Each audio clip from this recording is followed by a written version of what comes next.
Okay, so you want to own a medical spa.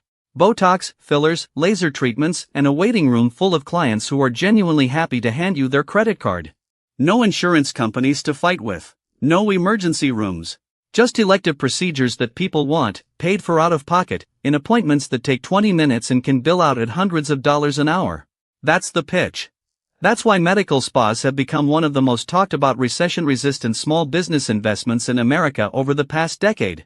Here's the problem. A medical spa looks like a beauty business wearing a stethoscope, and that framing is exactly backwards. A medical spa is actually a medical practice wearing a spa's marketing, which means it inherits the regulatory complexity, liability exposure, and physician dependency of healthcare, while also inheriting the brutal customer acquisition costs and brand sensitivity of the beauty and wellness industry. It has to survive both worlds at once. And once you understand that a med spa is really two completely different businesses forced to operate under one roof, everything about how it actually makes money and how it quietly fails despite looking glamorous and busy starts to make sense. Let's start with the single biggest structural fact about this industry, because it shapes literally everything else. In the overwhelming majority of states, a non-physician cannot simply open a medical spa and start injecting Botox. Because these are medical procedures, injectables, laser treatments, certain chemical peels, they legally require a physician's involvement, and most states enforce something called the corporate practice of medicine doctrine, which restricts who's actually allowed to own a medical practice. This gives rise to what's become the industry's defining structure, the medical director arrangement. A licensed physician, often not someone who works in the spa day-to-day, agrees to serve as the medical director, providing the required medical oversight, supervising protocols, and in many states technically holding the practice's medical license, while a non-physician owner runs the actual business, marketing, hiring, finances, growth strategy. This arrangement is where a huge share of med spa horror stories begin, and it's worth understanding the economics of it clearly. Medical directors are typically paid anywhere from $2,000 to $10,000 a month, sometimes structured as a percentage of revenue instead, depending on the state, the physician's actual involvement, and how much liability they're personally taking on. Here's the tension baked into that relationship. The business owner wants growth, more injectors, more locations, more revenue. The medical director's medical license is the thing legally exposed if a complication happens, a protocol gets skipped, or an undertrained injector causes real harm. Those incentives aren't automatically aligned, and when a business owner pressures a medical director to rubber stamp faster growth than proper oversight allows, that's exactly the kind of arrangement that ends in a state medical board investigation, a malpractice suit, or in the more severe documented cases, actual patient harm from an undertrained provider operating with insufficient supervision. This isn't a rare edge case in this industry. State medical boards across the country have been increasingly active in investigating exactly this dynamic, because the corporate practice of medicine structure creates a genuine misalignment of incentives that a poorly structured medical director agreement can paper over but never actually eliminates. Now, the physical build-out. Opening a med spa isn't like opening a boutique. You need treatment rooms that meet medical-grade standards in most states, proper ventilation, specific flooring and surface materials that can be sterilized, sometimes separate procedure rooms for certain laser treatments that require particular safety protocols around eye protection and fire risk.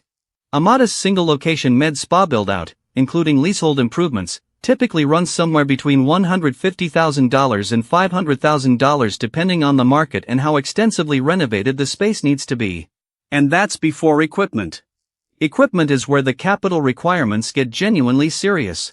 A single quality laser device for hair removal, skin resurfacing, or body contouring can cost anywhere from $50,000 to $150,000 per machine, and a competitive med spa typically needs several different devices to serve different treatment categories, because a laser built for hair removal isn't the same machine used for skin resurfacing or tattoo removal. Cool sculpting or similar body contouring systems can run $100,000 or more per unit.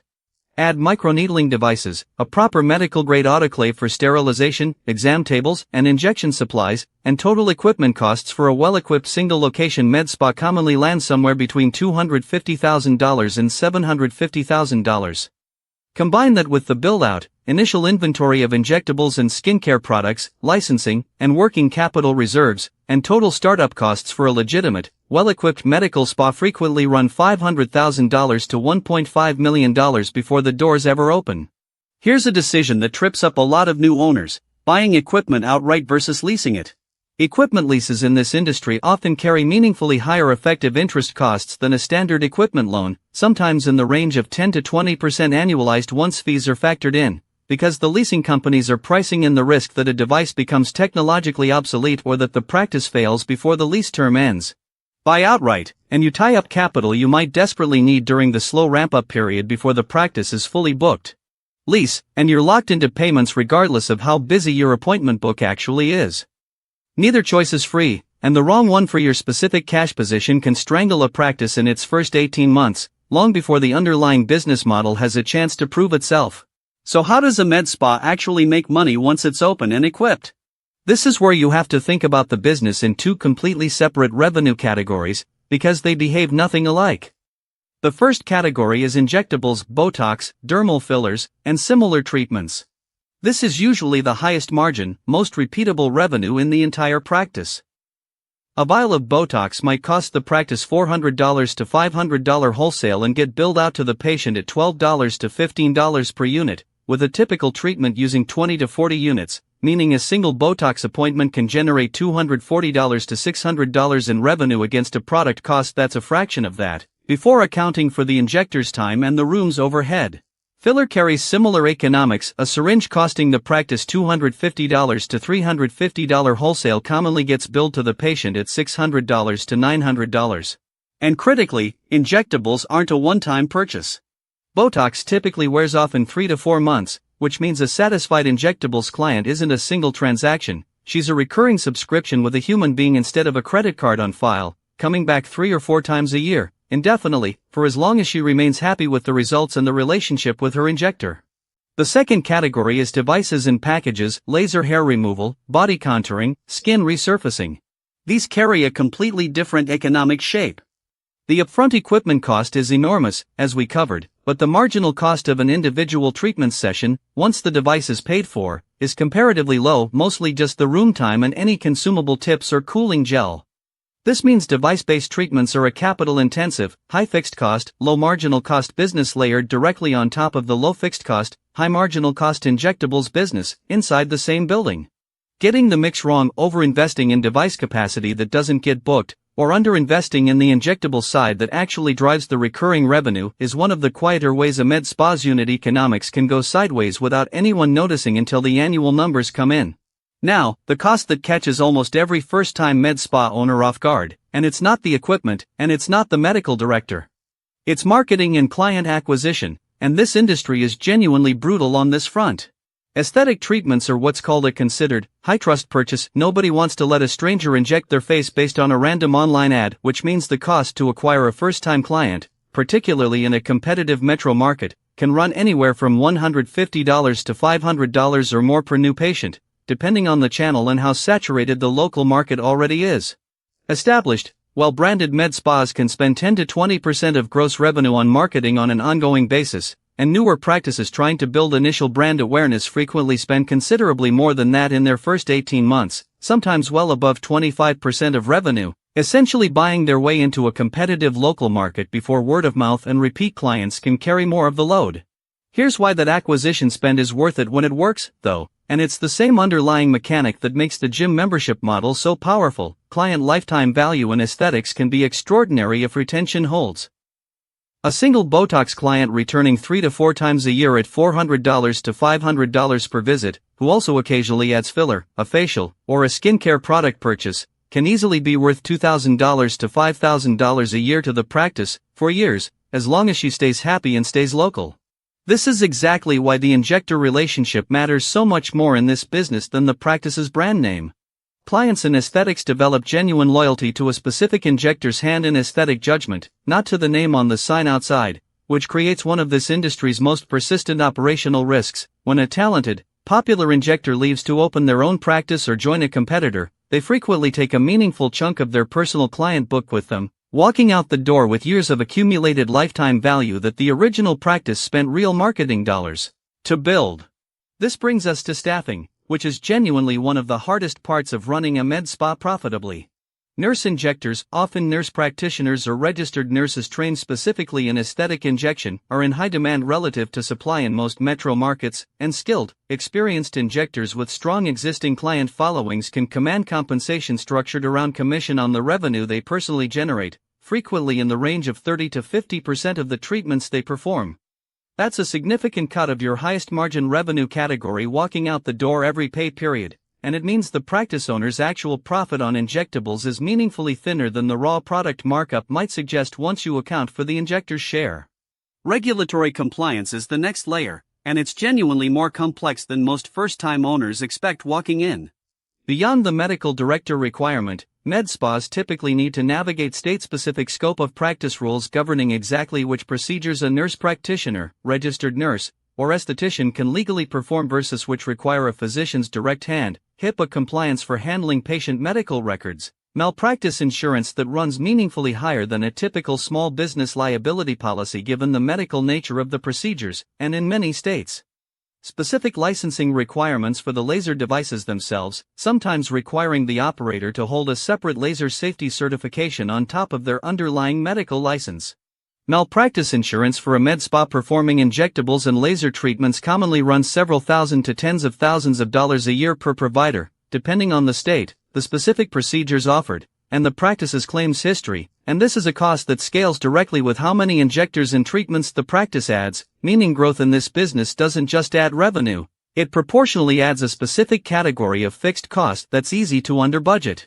When a growth-focused owner is modeling out an expansion, let's talk about what happens when things go wrong clinically, because the financial exposure here is genuinely different in scale from almost any other small business category we've covered on this channel.